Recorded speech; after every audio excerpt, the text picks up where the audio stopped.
Para ibu dan bapak, para suster, bruder, frater, rekan-rekan imam, kaum muda, remaja, dan anak-anak yang terkasih di dalam Kristus.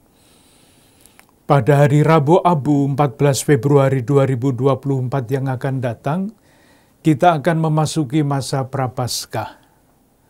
Masa Prapaskah adalah waktu khusus, waktu untuk mensyukuri kasih Allah yang begitu besar kepada kita. Waktu untuk menyadari diri kita di hadapan Tuhan dan kembali ke jati diri kita sebagai murid-murid Yesus. Masa Prapaskah akan bermuara pada Pekan Suci, saat kita diajak untuk mengikuti Yesus memasuki hari-hari terakhir hidupnya di dunia ini, menjalani sengsara, wafat demi kasih-Nya yang begitu besar kepada dunia, dan akhirnya bangkit dari antara orang mati. Agar kita dapat merasakan kasih Allah kepada kita dan kepada dunia, salah satu syarat yang menentukan adalah pengenalan akan jati diri kita yang benar di hadapan Tuhan. Jati diri kita yang benar itulah yang dinyatakan kepada kita dalam kutipan-kutipan kitab suci yang kita dengarkan pada hari ini. Kita adalah murid-murid Yesus Kristus, yang hatinya selalu tergerak oleh belas kasihan ketika ia melihat penderitaan orang. Kita dinasihati oleh Santo Paulus, jadilah pengikutku sama seperti aku menjadi pengikut Kristus. Itu berarti kita diajak untuk melakukan segala sesuatu, apapun itu demi kemuliaan Tuhan. Dengan demikian, warta kasih Allah akan semakin tersebar luas.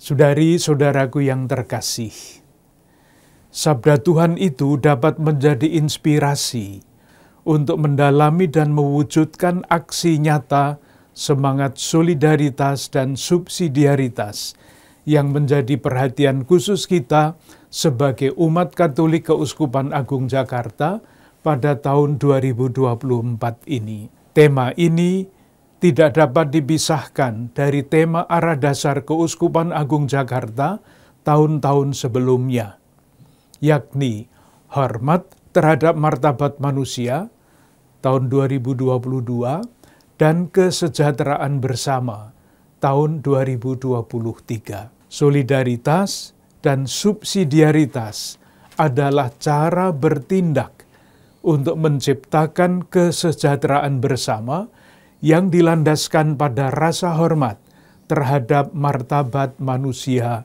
yang luhur. Solidaritas adalah ikatan-ikatan yang mempersatukan semua orang dan kelompok-kelompok sosial satu sama lain. Ruang yang diberikan kepada kebebasan manusia demi perkembangan bersama, tempat semua orang berbagi dan berperan serta.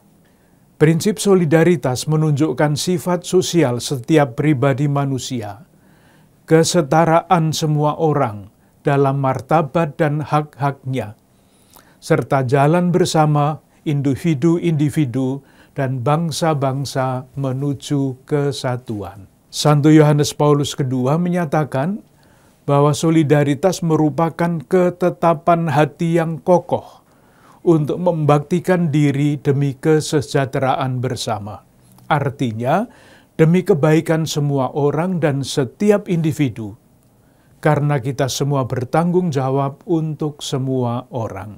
Solidaritas menyiratkan keberpihakan kepada saudari-saudara kita yang miskin dan kurang beruntung, lewat tindakan individu maupun inisiatif kolektif untuk menciptakan struktur sosial, politik, ekonomi yang lebih adil dan bersaudara. Sementara itu, arti dasar subsidiaritas adalah memberi bantuan. Prinsip subsidiaritas menjelaskan tugas dari tingkat yang lebih tinggi untuk membantu tingkat yang lebih rendah bila diperlukan. Prinsip ini menyatakan bahwa komunitas pada tingkat yang lebih tinggi tidak boleh mengambil alih tugas dan kewenangan komunitas pada tingkat yang lebih rendah. Prinsip subsidiaritas mengakui bahwa setiap orang bertanggung jawab dan berhak menentukan nasibnya sendiri. Hal yang sama juga berlaku untuk lembaga atau komunitas. Selama tanggung jawab mampu diemban dengan baik oleh seorang individu atau sebuah lembaga, individu atau lembaga lain pada posisi lebih tinggi tidak boleh campur tangan ataupun mengambil alih tanggung jawabnya. Prinsip ini melindungi orang dari penyalahgunaan wewenang oleh individu atau lembaga yang lebih tinggi. Subsidiaritas mewajibkan individu atau lembaga yang lebih tinggi untuk membantu individu atau lembaga di bawahnya agar dapat memenuhi hak-hak dasarnya sebagai manusia yang bermartabat. Paus Benediktus ke-16 menyatakan bahwa subsidiaritas pertama-tama adalah bantuan yang diberikan ketika individu-individu atau subjek sosial tidak mampu melakukannya sendiri. Saudari-saudaraku yang terkasih, kita bersyukur masyarakat Indonesia mempunyai sifat kedermawanan yang tinggi. Menurut satu lembaga peneliti internasional, selama 6 tahun berturut-turut, sejak tahun 2018 sampai dengan tahun 2023, Indonesia adalah negara paling dermawan di antara banyak negara yang diteliti oleh lembaga tersebut. Selain itu, masyarakat Indonesia juga mempunyai semangat solidaritas dan ikatan sosial yang kuat. Ikatan sosial adalah kemampuan masyarakat untuk menyatu, menciptakan lingkungan yang aman, dan terjaminnya pemenuhan kebutuhan hidup bagi anggotanya.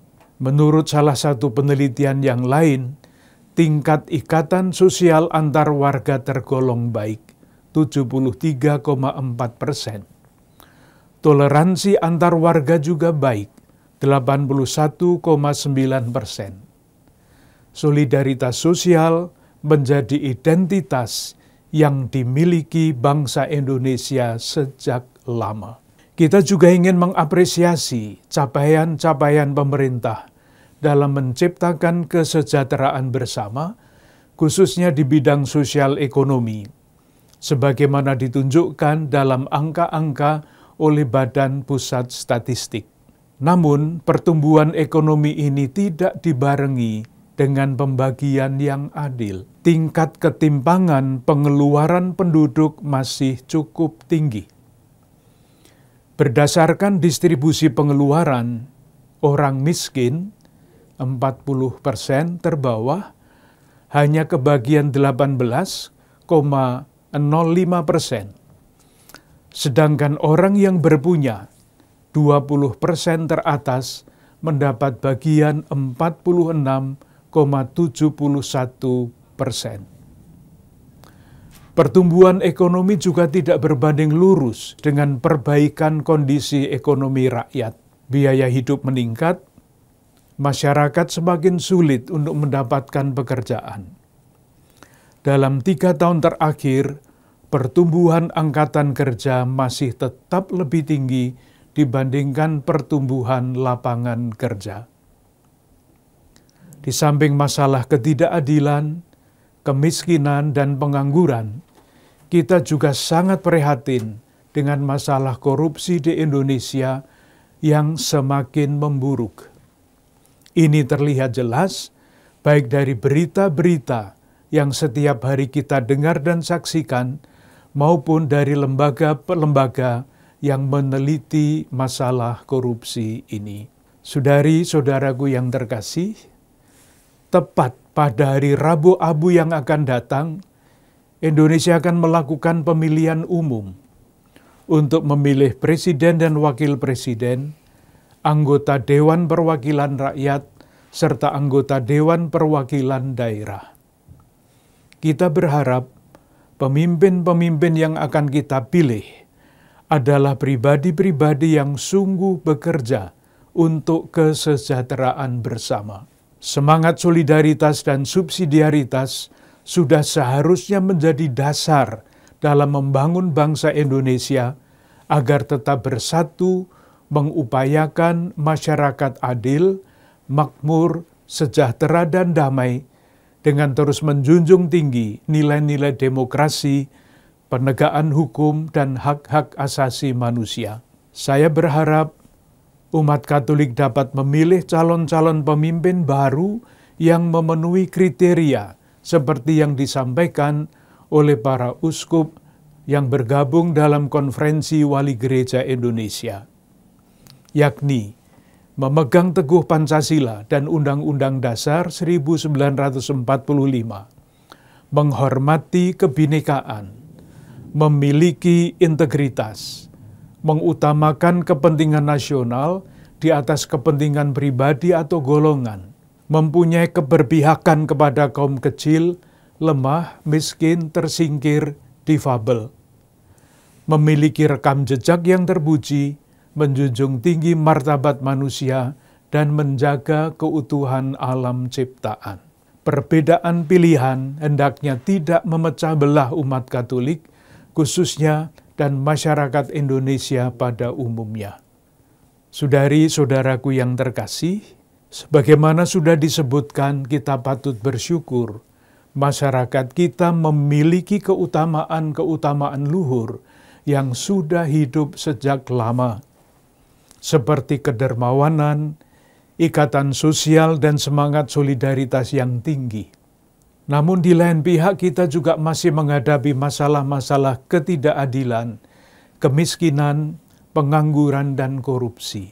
Kendati demikian, sebagai umat beriman kita tetap mempunyai harapan, seraya terus mengupayakan apa yang dapat dilakukan untuk kesejahteraan bersama. Kita perlu menemukan cara-cara yang kreatif, inovatif, untuk dapat terlibat dalam memperkuat solidaritas dan subsidiaritas guna menciptakan kesejahteraan bersama.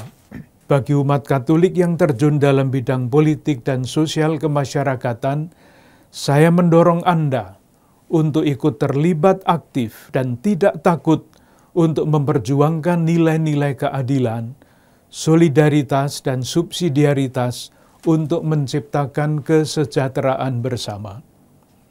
Sebagai warga negara Indonesia, keterlibatan aktif umat Katolik dalam pengambilan keputusan yang menyangkut kesejahteraan banyak orang sangat dihargai. Sejauh memungkinkan, keterlibatan ini bisa dilakukan mulai dari struktur masyarakat yang paling bawah, pada tingkat RT, RW, atau komunitas sekitar tempat tinggal hingga tingkat daerah dan nasional. Inisiatif-inisiatif aksi nyata untuk mengurangi kesenjangan dan menciptakan lapangan kerja perlu terus dicari dan dikembangkan. Saya sangat mendukung inisiatif dan usaha-usaha pengembangan ekonomi kerakyatan, misalnya koperasi, kredit union, sentra bimbingan usaha kecil, Ayo Kerja, Gerakan Ketahanan Pangan, dan yang lain-lain.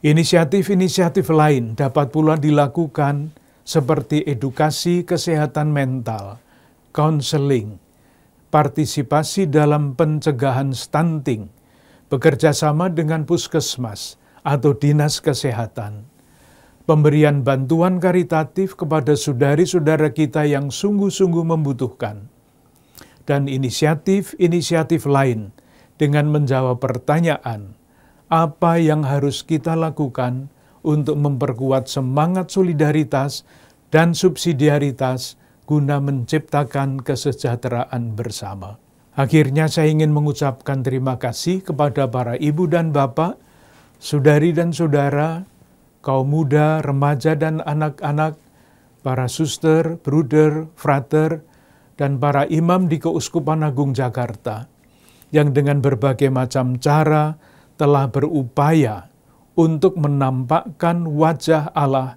yang berbelas kasih dan bersolider bagi sesama melalui aneka keterlibatan dan pelayanan.